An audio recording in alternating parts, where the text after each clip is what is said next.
Welcome to This Week in Wyoming Cowboys Athletics here on WyomingAthletics.org and ESP Media powered by Sidearm Sports. My name is Jason Griefer. Well, once again, we are joined by Wyoming assistant AD Jeff King. Jeff, good to have you back on the program. Let's jump right into it because we've got a lot of stuff to talk about here. Let's start off with one of the biggest week of the season for your baseball program. And the way things are shaping up right now, everything is essentially on the line this coming week. We look at the standings right now. Your team's 8-0 in the league and sitting 2 games ahead of both Taylor and Indian Hill. We look at league history. Taylor's won the league the last 3 years in a row outright, so they were looking for the four-peat this year.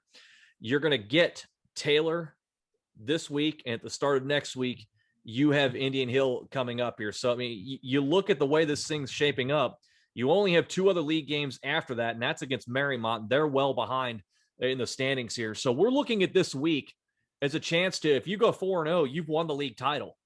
Or if anything, you split with Taylor and split with Indian Hill, you're still right there as far as getting a share goes at worst there. So obviously we just can't go 0-4 or probably even 1-3. But nevertheless, this is the kind of stuff, at least from my perspective, you dream of.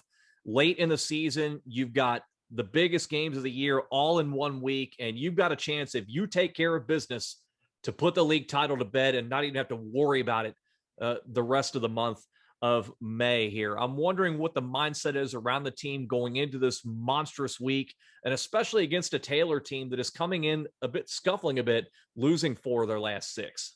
Yeah, I mean, Jason, you said it. It's kind of stuff you dream of. This is where you want to be at this point in time in the season.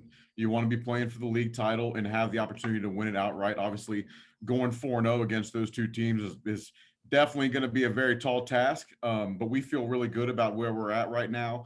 You ended the week very strong last week against Bellbrook. Got the win yesterday against Finneytown. So we're excited about it. We feel like we're playing pretty well, and we got a tough challenge coming ahead. You look at the way things have gone the last 4 games after the Batavia loss, and the switch has seemingly been flipped with your team, not only offensively, but also the pitching staff as well. In this 4-game run, which you've won them all, you've outscored your opponents 54-6 during this run. As you said, you were kind of glanced over like we got the win against Finneytown on Monday. That was a 24-0 result there. So a little bit bigger than you're leading on there, but nevertheless, what has clicked so well for your team here in these last 4 games that they've not only been able to destroy the baseball at the plate, but also limit the team they're against to 1 or no runs in 3 of them?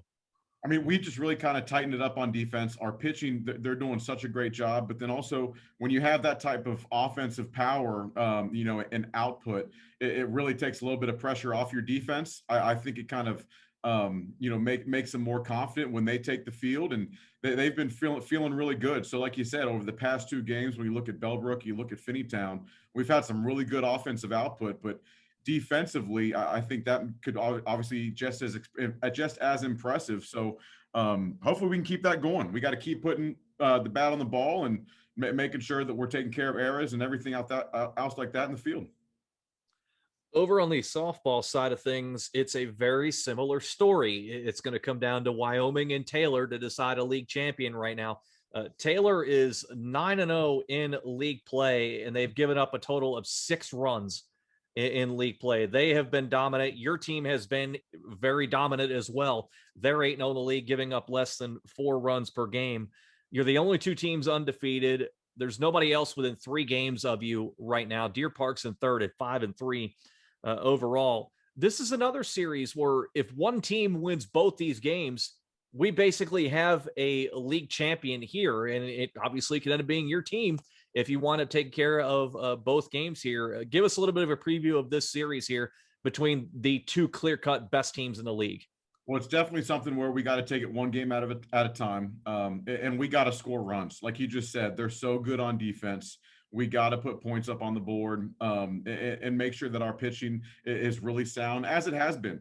They're super excited about where they are. I mean, like we talked about last week, the kind of, the series sweep against Deer Park was huge for our program, something that we haven't done in a long, long time.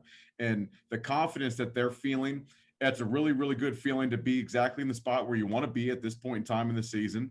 And we got to just take care of business, make sure we're getting a great offensive output, but being really tight on defense too.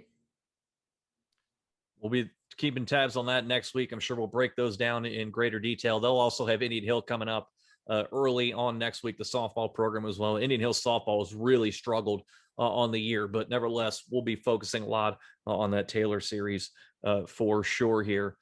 Let's move on here and let's talk about the lacrosse here. Let's start with the girls here, and bit of a tough stretch they're on right now here. Lost some tough ones here. Obviously, Springboro we talked about, the Indian Hill one I'm sure was a little tough one there, and then Bishop Hartley as well. You've got Alter coming up, Mount Notre Dame on the schedule right now. So a few days off here to kind of regather before the Alter matchup here. How do you think they've used that time?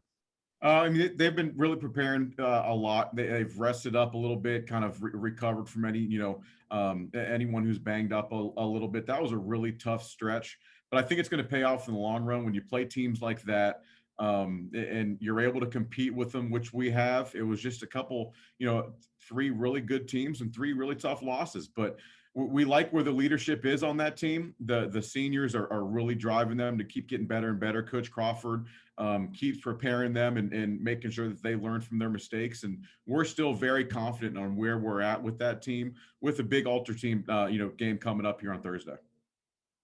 Over on the boys' side here, struggling still, unfortunately, at this point here, but three opportunities in the non-conference here this week: McNick, Bishop Fenwick, and Miamisburg. We can also see the light at the end of the tunnel as far as the regular season goes. We've got about 2 weeks left in that regard, and currently, as it stands, 7 games on the schedule. We'll see if Mother Nature plays a factor Wednesday against McNick there, so we'll see what happens there. But what's the game plan for the team right now as they approach not only these 3 matches here coming up this week, but then the 4 to follow the following week to close out the regular season? I think we just got to tighten it up a little bit on defense.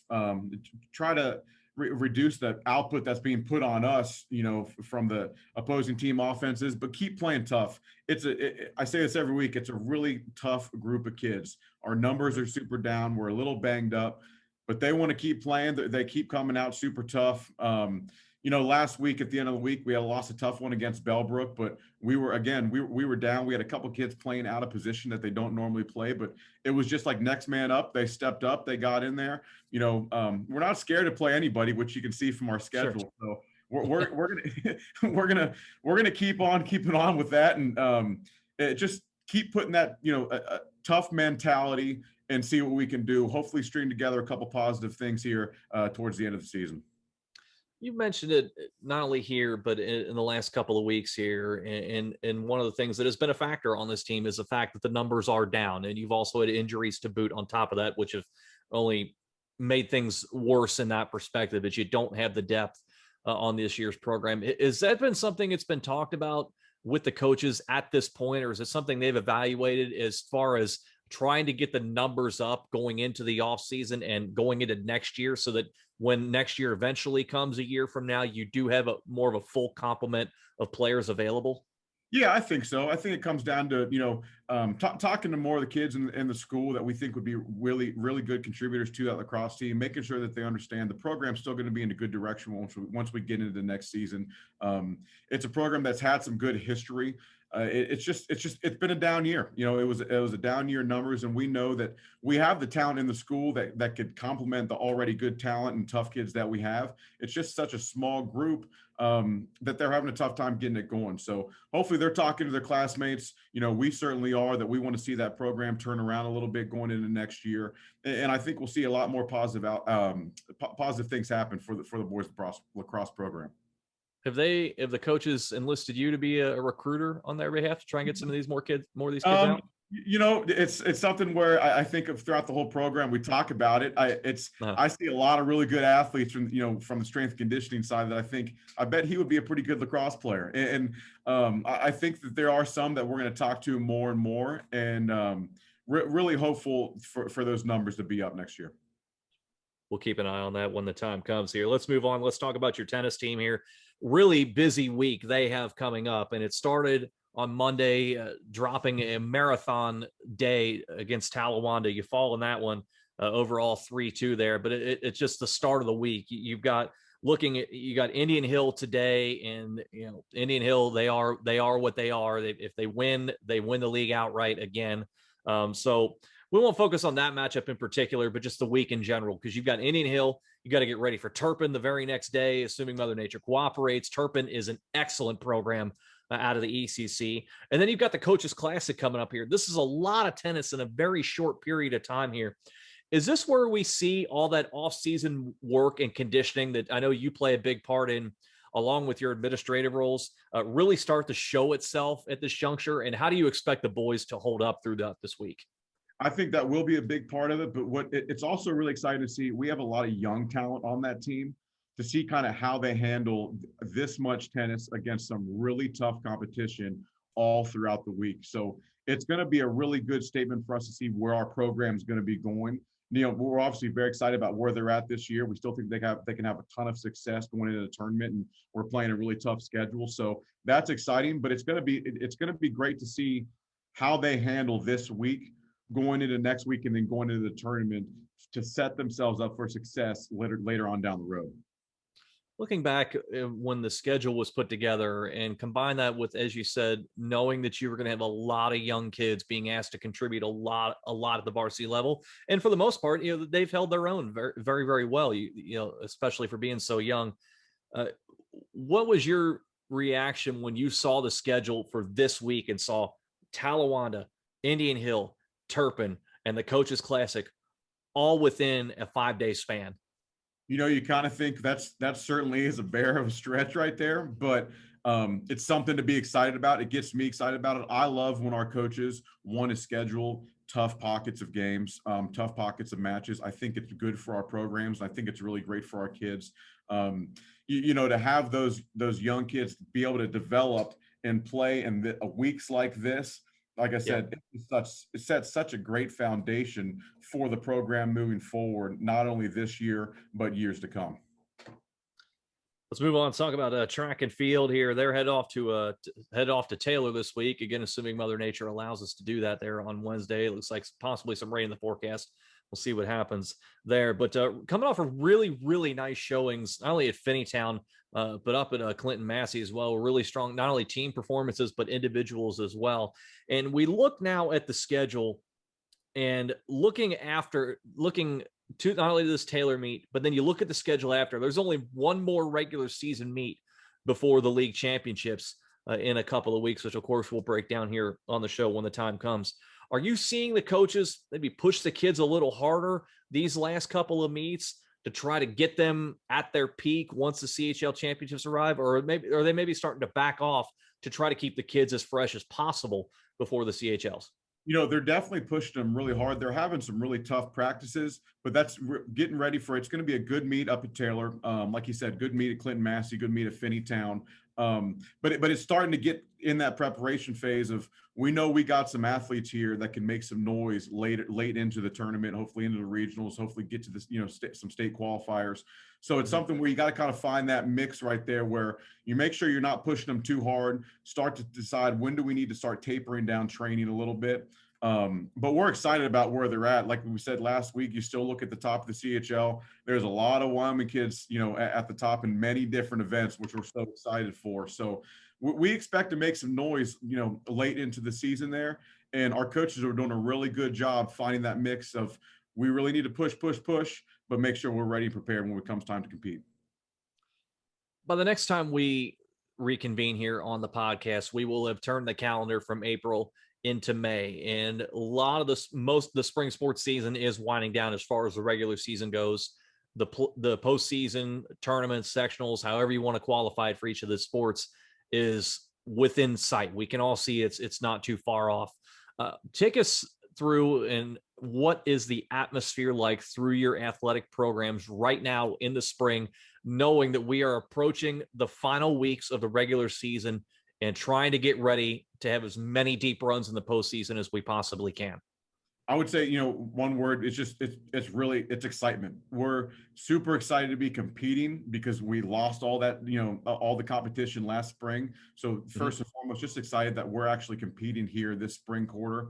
But it's something where we know we're going to be unsatisfied unless we see those results. And so, and our student athletes know that. I always tell our athletes, we have high expectations of them because they deserve high expectations. And I want them to thrive for that and make sure they realize that, they can really, really continue to set the bar for athletes to come, teams to come behind them and shoot for those high level championships as we get through the tournament. So we're really excited where all of our teams are. We know we're going to start to move in better directions with really all of them, even though we have so many positive things going on. Lastly, before I let you go, I want to kind of give fans kind of a look behind the scenes right now on the administrative side of things. As I mentioned, we're just a few weeks away from postseason play for virtually everyone at Wyoming and, of course, the state of Ohio. What point are we at as far as your postseason preparations go for the teams, as far as travel, district meetings, seating meetings, all that kind of stuff? Where does all of that stand right now, so that when the postseason arrives, your teams can just hit the ground running and not have to worry about the logistical side of stuff? Yeah, I mean, you start to think about that honestly when the season starts, but obviously throughout the year, kind of little by little, make sure you're preparing for when that stuff comes. You're waiting for the meetings to come. I mean, from the emails and communication to come from, from the Ohio High School Athletic Association. Make sure you're all set. Making sure the teams are getting their transportation schedules. I mean, bus schedules, it's never fun when you have a coach calling you saying, hey, where's our bus, right? So you want to make sure all the transportation and everything is in line. But mainly all the student athletes have what they need, and they're ready, and the coaches are ready, so they don't have to worry about that stuff. So we're taking it off of their plate, and all they got to worry about is prepping for that competition, prepping for that game, and making sure they're ready. Still a lot of things left to be decided, of course, as we talked about here on the show today. Maybe a couple of league titles can be clinched within the next week by the time we reconvene a week from now. Jeff, a lot of great stuff here going on right now at Wyoming High School. Can't wait to talk about it as we turn into the month of May. Jason, always a great time, man. Thanks so much. That is Wyoming Assistant Athletic Director Jeff King joining us for this week in Wyoming Cowboys Athletics here on WyomingAthletics.org and ESP Media, powered by Sidearm Sports.